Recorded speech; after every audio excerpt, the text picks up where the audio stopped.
திருக்கணித பஞ்சாங்கத்தின்படி வரக்கூடிய வைகாசி மாதம் 18ஆம் தேதி, அதாவது ஜூன் மாதம் 2ஆம் தேதி 1:50 நள்ளிரவு, அந்த நேரத்துல குரு பகவான் மிதுன ராசியிலிருந்து கடக ராசிக்கு பயிற்சி ஆகிறார். கடகத்துல குரு உச்சமடையுது. இந்த குரு பயிற்சியால் துளாராசி என்பவர்களுக்கு என்னென்ன விஷயங்கள் நடக்க காத்திருக்கு, நன்மைகள் என்ன தீமைகள் என்ன அப்படிங்கறத டீட்டெயில்டா அந்த பதிவுல பார்க்க போறோம்.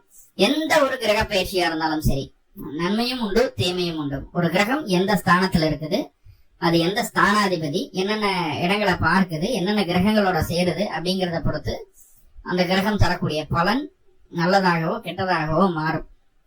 தனிப்பட்ட ஒரு கிரகம் பெரிய லெவல்ல மாற்றங்களை செய்யாது அப்படிங்கிறது பொதுவா ஜோதிடத்துல சொல்லக்கூடிய விதி. அப்படி பார்க்கும்போது குரு பகவான் உங்களுடைய ராசிக்கு 3-6க்கு அதிபதி. ராசிக்கு 10ஆம் இடத்துல தொழில்ஸ்தானத்துல போய் அமர்றாரு. அமர்ந்து என்ன ரீதியான பலன்களை உங்களுக்கு தரப்போறாரு, நன்மையா தீமையா, நன்மைகள் என்னென்னவெல்லாம் நடக்க போகுது, தீமைகள் என்னென்னவெல்லாம் நடக்க போகுது, தீமைகள் நடக்காம இருக்கிறதுக்கு என்ன வழி, என்ன வழிபாடு செஞ்சா அதை தடுக்க முடியும், இல்ல அதை கடந்து போக முடியும் அப்படிங்கிற எல்லா விதமான விவரங்களையும் விரிவா தெளிவா டீட்டெயில்டா அந்த பதிவுல பார்க்கலாம். குரு பயிற்சி. குரு அப்படின்னு சொல்லக்கூடிய கிரகம் வைகாசி மாசம் பயிற்சி ஆகுதுன்னு சொல்லியிருந்தேன். வைகாசி மாசம் பயிற்சியாகி கடகத்திலேயே இந்த ஒரு வருட காலமும் இருக்க போறது கிடையாது. ஐப்பசி 14, அதாவது 31/10/2026 அன்னைக்கு அதிசாரத்துல சிம்ம ராசிக்குள்ள வர்றாரு. எகைன் மறுபடியும் வக்ரமாகி வக்ர பயிற்சியாக தை மாசம் 10ஆம் தேதி, அதாவது 25/1/2027 அன்னைக்கு எகைன் கடகராசிக்குள்ளேயே அந்த குரு பயிற்சி ஆயிடுறாரு.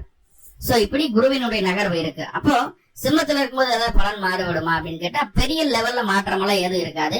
10ஆம் இடமான கடகராசியில உச்சம் பெற்ற குரு என்ன பலனை தர காத்திருக்கிறாரோ அதைத்தான் 80% செய்ய போறாரு இந்த காலகட்டம், இந்த ஒரு வருஷ காலகட்டங்கள்ல அப்படிங்கறது தெளிவா நம்ம புரிஞ்சுக்க வேண்டியது இருக்கு. இப்ப குரு பகவான் உங்களுடைய ராசிக்கு 3ஆம் அதிபதி, அதே நேரத்துல அவர் 6 கூட. 3ஆம் இடம் அப்படிங்கிறது என்ன, தைரிய வீரியஸ்தானம், சகோதர ஸ்தானம், மாற்றங்களை சொல்லக்கூடியது. உங்களுடைய கர்மாவை ஜெயிக்கக்கூடிய ஸ்தானமே 3 தான். அப்படிப்பட்ட 3ஆம் பாவத்தின் அதிபதி குரு பகவான் ஆகி அவர் 10ஆம் இடத்தில் உச்சமடைகிறார். 3ஆம் அதிபதி பலம் அடைகிறது அப்படிங்கிறது ரொம்ப ரொம்ப நல்ல விஷயம். 2ஆவதா உங்களுடைய ராசிக்கு 6ஆம் அதிபதி அவர் ருணர் ரோக சத்ரு ஸ்தானாதிபதி. உடலில் ஏற்படக்கூடிய நோய்கள், உங்களுக்கு வரக்கூடிய எதிர்ப்புகள், நீங்கள் ஏற்படுத்திக் கொள்ளக்கூடிய கடன், இதையெல்லாம் சொல்லக்கூடியது குரு பகவான் தான். 6ஆம் இடத்துக்கு அதிபதி அவர் போய் 10ல போய் உச்சம் அடைகிறார். 6ஆம் இடத்து அதிபதி பலம் அடைகிறது ஒரு ஜாதகத்துக்கு அந்த அளவுக்கு நல்ல விஷயமான்னு கேட்டா இல்ல. இங்க பிளஸும் இருக்குது மைனஸும் இருக்குது. 10ல் குரு பகவான், 10ல ஒரு பாவையாவது இருக்கணும்னு சொல்லுவாங்க. குரு சுபகிரகம்.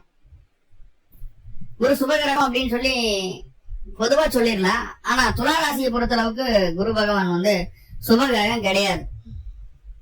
ஏன்னா அவர்தான் எதிர்ப்புகளை கொடுக்கணும், அவர்தான் கடனை கொடுக்கணும், அவர்தான் நோயை கொடுக்கணும். அப்படி 6ஆம் இடத்துக்கு அதிபதியான குருவை 10ல உச்சமாகலாமானா அவர் ஒரு பாவியாகி 10ல உச்சமாகலாம், தப்பில்லை. இப்ப துளாராசி என்பவர்களுக்கு 10ல குரு வந்துருச்சு, பதவி பறிவு ஆயிரும், தொழில் நஷ்டம் ஆயிரும் அப்படி இப்படின்னு சொல்லி எதற்கும் பயப்பட வேண்டாம். முதல்ல நான் நிறைய ஜோதிட நண்பர்கள் அதைத்தான் பெருசா பேசுறாங்க, அதைத்தான் பெருசா சொல்றாங்க. நல்லா புரிஞ்சுக்கணும். துளாராசி என்பவர்களுக்கு குருவினுடைய அமர்வு, 10ஆம் இடத்து அமர்வு தொழிலை எந்த விதத்திலும் பாதிக்காது. சரி, வேற என்ன செய்யும்? 10ஆம் இடத்துல இருக்கக்கூடிய குரு வேற என்ன செஞ்சிருவார் அப்படின்னு கேட்டா, வேலை இல்லாத துளாராசி என்பவர்களுக்கு வேலையை வாங்கி கொடுப்பார். வேலையில இருக்கக்கூடிய பிரச்சனைகள் எல்லாம் என்னென்ன, வேலையை நீங்க எப்படி எல்லாம் செய்யலாம், அதுல ஏதாவது புது விஷயங்களை கத்துக்க முடியுமா, அது கத்துக்கிறதுக்குள்ள வாய்ப்புகள் இருக்கா, இந்த வாய்ப்புகள் அதை எப்படி சரியா பயன்படுத்திக்கிறது, எந்த வகையில போனா அதை நம்மளுக்கு சாதகமா பண்ணிக்க முடியும் அப்படிங்கிற எல்லா டீட்டெயிலையும் அந்த குரு கத்துக் கொடுத்துருவாரு.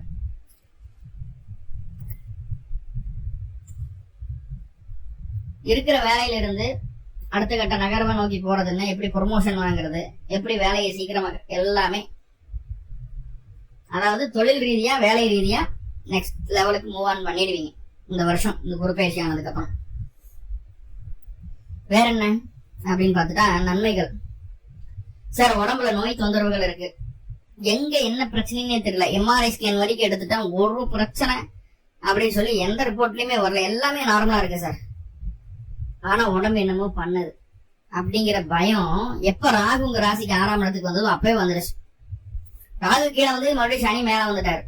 மறுபடியும் அதே சூழல்ல தான் நிலைமைட்டு இருக்குது. இப்போ ஓரளவுக்கு சரி ஆகட்டும் அப்படின்னு சொல்லி ஒரு மெப்பதலான தைரியத்துலதான் இருந்துட்டு இருக்கிறீங்க துலாம். அப்போ உடம்புல ஆக்சுவலாவே என்ன பிரச்சனை, என்ன மருத்துவம் பார்த்தா அது சரியாகும், எந்த டாக்டர் கிட்ட போலாம், அலோபதியா, யுனானியா, இல்ல ஹோமியோபதியா, சித்தா, ஆயுர்வேதம், எதுல போனா ரெடி ஆகும் அப்படிங்கிறது கிளியர் கட்டா தெரியும். அந்த நோய் நிவர்த்தி ஆகி உடல் ஆரோக்கியம் மேன்மை அடைகிறதையும் இந்த காலகட்டம் உன்னால பார்க்க முடியும். மேன்மை அடைகிறதையும் பார்க்க முடியும். அப்போ நோய் நிவர்த்தி ஆகுது. வேற என்ன நல்லது நடக்குது அப்படின்னு பாத்துட்டீங்கன்னா, துளாராசிக்காரர்களுக்கு வேலையில் இருந்து அந்த குழப்பங்கள், சண்டை சச்சரவு எல்லாம் நீங்கி வேலை நல்ல சூழலுக்கு வரப்போகுது அப்படிங்கறத ஆல்ரெடி சொல்லியிருந்தோம். வேலைக்காக வெளிநாடு வெளிமாநில முயற்சி பண்ணிட்டு இருந்திருப்போம். வெளியில போனா வெளியில போய் செட்டில் ஆயிடலாம்.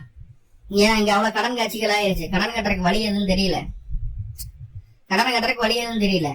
வெளியில போயாவது அதை சம்பாரிச்சு சீக்கிரமா சம்பாரிச்சு கடனை கட்டுற வழியை பார்ப்போம். வட்டி கட்டியும் மீள முடியல அப்படிங்கிற ஒரு மனநிலைமை இருந்துட்டு துலாத்திருக்கு. அப்படி முயற்சி பண்ணக்கூடிய கடனை அடைக்கணுங்கிற ஒரு மன இறுக்கத்தோடு இருக்கக்கூடிய துளாராசி என்பவர்களுக்கு நல்ல வழி கிடைச்சாச்சு. கடன் அடைக்கிறதுக்கு உண்டான நல்ல சூழலை இந்த குரு பகவான் ஏற்படுத்தி தருவார். சார் எனக்கு ஒரு 5 கோடி ரூபாய் கடன் இருக்கு சார், இந்த குரு ஒரு வருஷத்துல அந்த கடனையில அடைச்சுட்டுருவாரா சார்? குரு வந்து என்ன உங்களுக்காக உழைச்சா ஓட முடியாது. என்னன்னா அந்த 15 கோடி ரூபாய் கடனை அடைக்கிறதுக்கு உண்டான வழி என்ன வழியில போனா அந்த 15 கோடி சம்பாரிச்சு கடன் அடைக்க முடியும் அப்படிங்கிற கரெக்டான ரூட்டை குரு சொல்லி தந்துருவார். குரு எப்படி இறங்கணும்னு சொல்லி தர முடியும்? அப்ப முடியாது. நல்ல நாலேஜ் இருக்கக்கூடிய ஒரு உங்களுக்கான ஒரு வெல்விஷர் வந்து உங்களுக்காக இருந்து இதெல்லாம் செய்ப்பா, இப்படி பண்ணு, இதுல இருந்து வெளியே வந்துடலாங்கிற ஒரு அட்வைஸ் கிடைக்கும். அவ்வளவுதான்.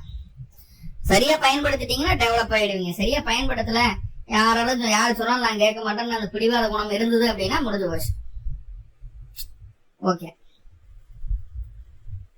சோ 10ஆம் இடத்துல இருக்கக்கூடிய குரு தொழிலை பாதிக்கிறது இல்ல, மாறாக வேலையில டெவலப்மெண்ட் கொடுக்கறாரு, கடனை குறைக்கிறாரு, உடல் ஆரோக்கியத்தை மேன்மை அடைய வைக்கிறாரு, உடல்ல இருக்கக்கூடிய நோய்களை குறைக்கிறாரு.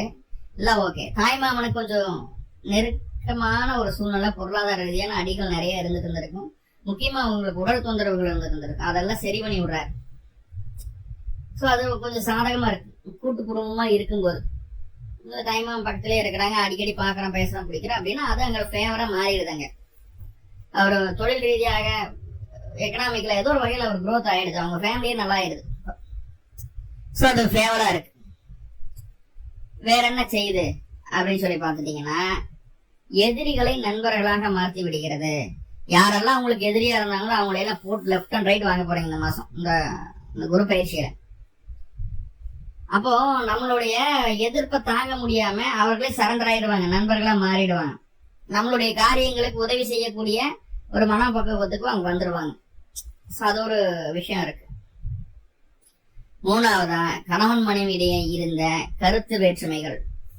கருத்து வேற்றுமைனா குறிப்பா சொல்ல போனா, என்னோட லெவலுக்கு அவன் இல்ல, என்னோட லெவலுக்கு அவன் இல்ல அப்படின்ற மாதிரி அந்த ஈகோயிஸ்டிக்கா இருக்கணும்ல. நான் இவ்வளவு சம்பாதிக்கிறேன், இவ்வளவு படிச்சிருக்கேன், ஹைட்டா இருக்கேன், கலரா இருக்கேன், இவன் என்ன கலரும் கம்மி, உயரமும் கம்மியா இருக்கு, பெருசா படிக்கல, நம்மளோட ரேஞ்சுக்கு இவன் இல்ல, எப்படியோ தெரியாதனமா கல்யாணம் பண்ணிட்டோம் அப்படின்ற ஒரு மனநிலைமை இருந்துட்டே இருக்கும் இல்லையா?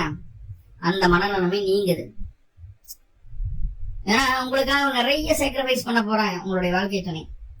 அப்போ நம்ம தேர்ந்தெடுத்த தேர்வு சரியான தேர்வு தான் அப்படின்னு சொல்லி நம்ம ஊர்ஜிதப்படுத்த உண்டான ஒரு சம்பவங்கள்லாம் இந்த காலகட்டம் நடக்கும்.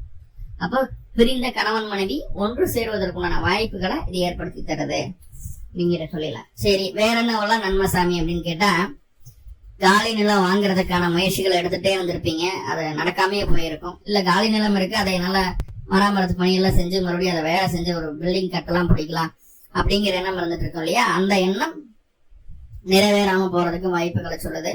சோ இந்த மாதிரி எல்லாம் மனதிற்குள்ள அந்த எண்ணங்கள் இருந்துட்டு இருந்தது இல்லையா? அது சரியாகுமா அப்படின்னு கேட்டா அந்த காலகட்டம் அது சரியாகுது. காலி நிலம் வாங்க முடியுது, அது சொந்தமான விஷயங்கள் எதுனாலும் தாராளமா செய்யலாம். ஒரு பேங்க் ரிலேட்டடான இருக்கக்கூடிய பிரச்சனைகள் இருக்கு இல்லையா? சோ அது முடியாத கதையா தொடர் கதையா போயிட்டு இருக்குன்னா அது முடியறதுக்குண்டான வாய்ப்புகளை சொல்லுது.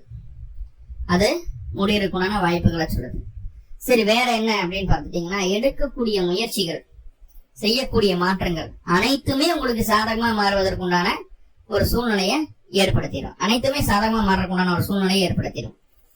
சரி, வேற என்னென்னவெல்லாம் இங்க அப்படின்னா, மாமனாரினுடைய ஆதரவு பூரணமா கிடைக்கிற மாதிரியான ஒரு சூழலை கிரியேட் பண்ணிடுது. அவங்க நம்ம ஃபுல் சப்போர்ட் பண்றாங்க. எதுக்கு? நம்மளுடைய கெரியர் குரோத்துக்காக அவங்க ஃபுல் சப்போர்ட் பண்ணக்கூடிய ஒரு சூழ்நிலையை கிரியேட் பண்ணிடுது. ஓகே, சரி, இதெல்லாம் நல்ல விஷயம். கூடுதலா வேற என்ன? திருமணம் ஆகாமல், குடும்பம் அமையாமல், குடும்பம் பிரிந்திருக்கக்கூடிய துளாராசி என்பவர்களுக்கு குடும்பத்தை ஒண்ணு சேர்த்துறதுக்கு உண்டான வாய்ப்புகளை கொடுக்குது. அதே நேரத்துல வருமான தடைகள் இருந்துட்டு இருக்கக்கூடிய துளாராசி என்பவர்களுக்கு வருமான தடையை நீக்குது. கண்ணு சம்பந்தமான பாதிப்பு இருக்கக்கூடிய துளாராசி என்பவர்களுக்கு கண்ணு சம்பந்தமான பாதிப்புகளை நிவர்த்தி செய்து சொன்ன வாக்கை காப்பாற்ற வைக்குது.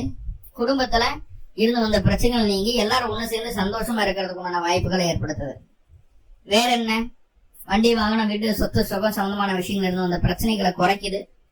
புதுசா வீடு வாங்குறதோ, வீடு கட்ட ஆரம்பிக்கிறதோ, வாகனம் வாங்குறதோ, தாயாரோட உடல் ஆரோக்கியத்துல இருந்த அந்த பிரச்சனைகள் நீங்க அவங்களுடைய உடல் ஆரோக்கியத்தை மேன்மையா செய்யறதோ, இதெல்லாம் நடக்குது. எல்லாம் ஃபேவரா இருக்கு. சில பேருக்கு பதவி உயர்வு கிடைக்கும். சில பேருக்கு பொறுப்புகள் அதிகரிக்கும். குடும்ப பொறுப்புகள் நம்ம முதுகின் மேல அமர்றதுக்கான வாய்ப்புகளை சொல்லுது. சோ இந்த மாதிரி நிறைய விஷயங்கள் இந்த காலகட்டம் இருக்கு. நிறைய பேர்த்துக்கு வெளியூர், வெளி மாநிலத்தில் இருக்கக்கூடிய நபர்கள் சொந்த ஊரை தேடி வந்து